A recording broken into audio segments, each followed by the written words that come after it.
Narito ang iyong pang-araw-araw na horoscope para sa Gemini para sa araw ng February 25, 2026. Sa pagbukas ng kabanatang ito ng iyong buhay ngayong February 25, mararamdaman mo ang isang napakalakas na daloy ng kaisipan na tila nagmumula sa bawat sulok ng iyong paligid upang bigyan ka ng bagong perspektibo.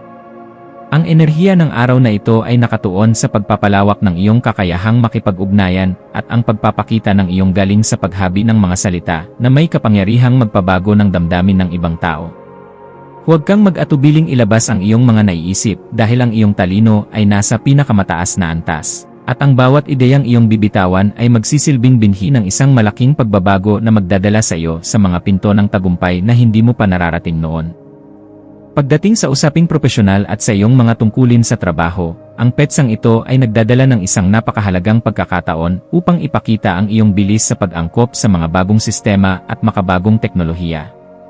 Mapapansin ng iyong mga kasamahan ang iyong dedikasyon sa paghahanap ng mga mas madaling paraan upang matapos ang mga komplikadong gawain, at ang iyong mga mungkahi ay pakikinggan ng may mataas na antas ng respeto ng iyong mga nakatataas.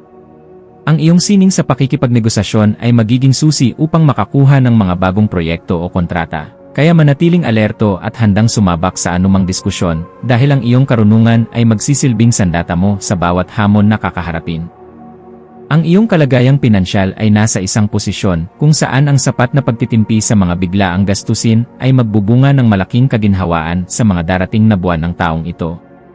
Maaaring may mga alok na dumating sa iyo na may kaugnayan sa mga digital na pamumuhunan o mga gawaing may kinalaman sa impormasyon, subalit siguraduhin na nasuri mo ang bawat detalye bago ka magbitiw ng iyong pinaghirapang pera.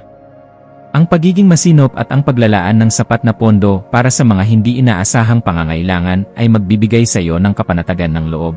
Kaya gamitin ang iyong matalas na isipan upang timbangin ang bawat pisong lalabas sa iyong pitaka ngayong maghapon.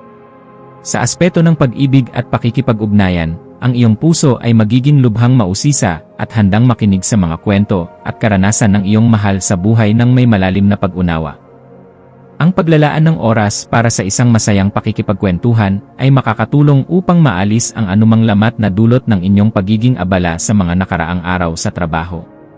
Para sa mga pusong naghahanap ng makakasama, ang iyong natural na karisma at ang iyong masayahing aura ay magiging magnet para sa mga taong nagpapahalaga sa katalinuhan at katatawanan. Kaya huwag kang matakot na makipagsalamuha sa mga bagong kakilala dahil maaaring naroon ang taong magbibigay ng bagong kulay sa iyong buhay. Ang iyong kalusugan ay dapat ding maging prioridad sa pamamagitan ng pagbibigay sa iyong isipan ng sapat na pahinga mula sa ingay at bilis ng modernong pamumuhay na madalas na nakakapagod sa iyo.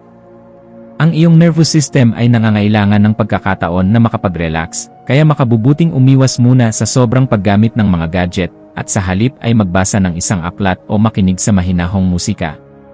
Ang paggawa ng mga breathing exercises o ang paglalakad sa isang tahimik na lugar ay makakatulong upang mailabas ang mga naipong tensyon sa iyong katawan at mapalitan ito ng sariwang enerhiya na magpapanatili sa iyong sigla at kagandahan ng disposisyon sa bawat oras.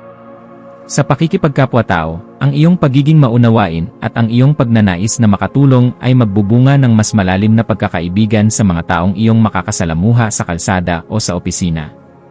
May isang kaibigan na maaaring lumapit sa iyo upang humingi ng gabay o simpleng kailangan lang ng makikinig sa kanyang mga hinaing, at ang iyong presensya ay magiging isang malaking biyaya para sa kanya sa mga sandaling ito.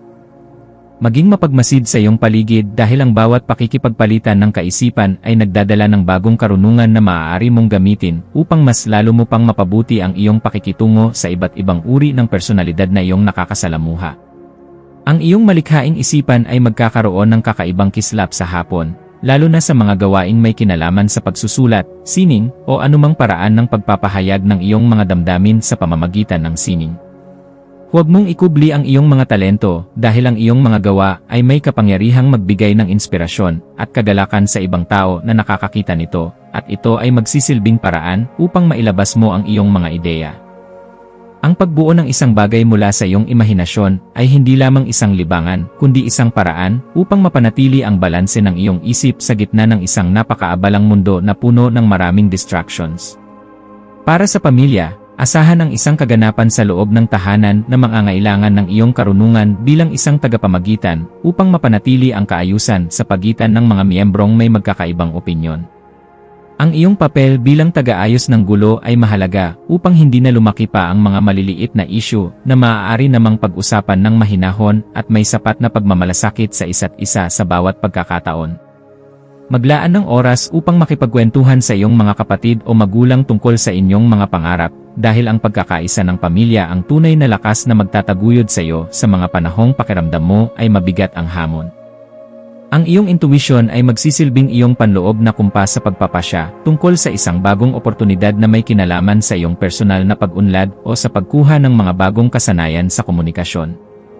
Kung may nararamdaman kang udyok na subukan ang isang bagong kurso o sumali sa isang samahan na nagtataguyod ng karunungan at pagkakaisa, ito na ang tamang panahon upang simulan ang iyong pagsasaliksik at paghahanda. Ang iyong panloob na boses ay malinaw na nagtuturo sa iyo patungo sa landas na magbibigay sa iyo ng kaganapan, kaya huwag mong baliwalain ang mga pahiwatig na nararamdaman mo sa tuwing ikaw ay nananahimik at nagninilay-nilay.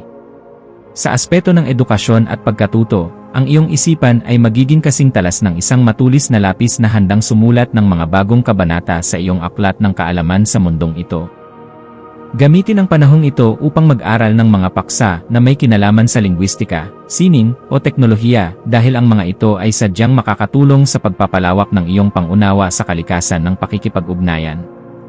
Ang bawat impormasyong iyong masisipsip ay magsisilbing sandata mo upang maging isang mas epektibong leader at tagapagpayo na magagamit mo upang magbigay ng liwanag sa mga taong naliligaw ng landas at naghahanap ng tamang direksyon. Iwasan ang pagiging masyadong mapag-alinlangan sa iyong sariling mga kakayahan dahil ang bawat pagkakamali na iyong nagawa sa nakaraan ay bahagi lamang ng iyong pag-unlad at hindi dapat maging hadlang sa iyong pag-unlad. Ang pagtanggap sa iyong sariling mga kahinaan ay unang hakbang upang malampasan ang mga ito ng may dangal at integridad, kaya maging mabait sa iyong sarili gaya ng pagiging maalaga mo sa mga mahal sa buhay. Ang pagkakaroon ng tiwala sa iyong sariling proseso ay magbibigay sa iyo ng lakas na kailangan mo upang harapin ang anumang pagsubok ng may taas noong dignidad at walang halong takot sa anumang sasabihin ng iba. Ang iyong espiritual na aspeto ay nangangailangan din ng pagkalinga sa pamamagitan ng paghahanap ng sandali ng katahimikan sa gitna ng iyong abalang schedule upang muling makakonekta sa iyong banal na gabay na nagbibigay ng liwanag. Ang pagpapasalamat sa bawat biyaya, maliit man o malaki, na iyong natatanggap ay magbubukas ng pinto para sa mas marami pang milagro na mangyayari sa iyong buhay sa paraang hindi mo inaasahan. Ang pagkakaroon ng malinis na konsensya at ang paggawa ng tama para sa nakararami ay magsisilbing iyong proteksyon laban sa anumang negatibong enerhiya, kaya panatilihin ang iyong kababaang loob sa lahat ng oras at pagkakataon na dumarating sa iyo. Maging mapagmasid sa mga dokumento o mga mensaheng iyong ipapadala ngayong hapon, at siguraduhin na nasuri mo ang bawat salita ng maigi upang maiwasan ang anumang aberya o maling interpretasyon sa hinaharap. Ang paghingi ng payo sa mga eksperto o sa mga taong may sapat na karanasan ay isang matalinong hakbang na dapat mong gawin upang maprotektahan ang iyong mga interes at ang iyong pinaghirapan sa loob ng mahabang panahon. Ang pag-iingat sa ganitong mga usapin ay magbibigay sa iyo ng kapanatagan na ang iyong mga hakbang ay nasa loob ng katuwiran at hindi ka malalagay sa alanganin dahil sa kakulangan sa pagsusuri. Sa pagdating ng gabi, maglaan ng oras upang ayusin ang iyong kapaligiran at ang iyong isip sa pamamagitan ng meditasyon o pagsusulat sa iyong journal upang maging mahimbing ang iyong pagtulog. Ang kaayusan sa labas ay refleksyon ng kaayusan sa loob, kaya ang pagliligpit ng iyong mga kagamitan ay makakatulong upang maalis ang mga kalat sa iyong isipan na dulot ng sobrang pag-isip. Ang pagpapasalamat sa bawat tagumpay na iyong nakamit sa araw na ito ay magpapanatili sa iyong positibong disposisyon na siyang magsisilbing magnet para sa mas magagandang balita na darating sa iyong pintuan bukas at sa mga susunod na araw. Bilang huling payo para sa iyo, laging tandaan na ang komunikasyon ay hindi lamang tungkol sa pagsasalita, kundi sa tunay na pakikinig sa kung ano ang nasa loob ng puso ng iyong kapwa. Manatiling matatag sa iyong mga prinsipyo habang nagpapakita ng kabaitan sa mga taong nangangailangan nito, dahil ang tunay na kaligayahan ay matatagpuan sa gitna ng pagbibigay at pagtanggap ng may kagalakan. Hayaang ang liwanag ng mga bituin ang maging gabay mo sa pagtahak sa daan ng iyong mga pangarap, at maniwala ka na ang lahat ng iyong pagsisikap ay magbubunga ng isang kaganapang hihigit pa sa iyong mga inaasahan sa buhay. Ang iyong mga maswerteng numero para sa araw na ito ay 5, 14 at 23, Ang iyong maswerteng kulay ay dilaw o pilak na sumisimbolo sa talino at kalinawan ng isip. At ang maswerteng gawain para sa araw na ito ay ang pag-aaral ng isang bagong salita, ang pagsusulat ng isang liham para sa isang kaibigan, o ang pag-aayos ng iyong mga file sa computer upang magkaroon ng mas mainam na daloy ng iyong mga impormasyon.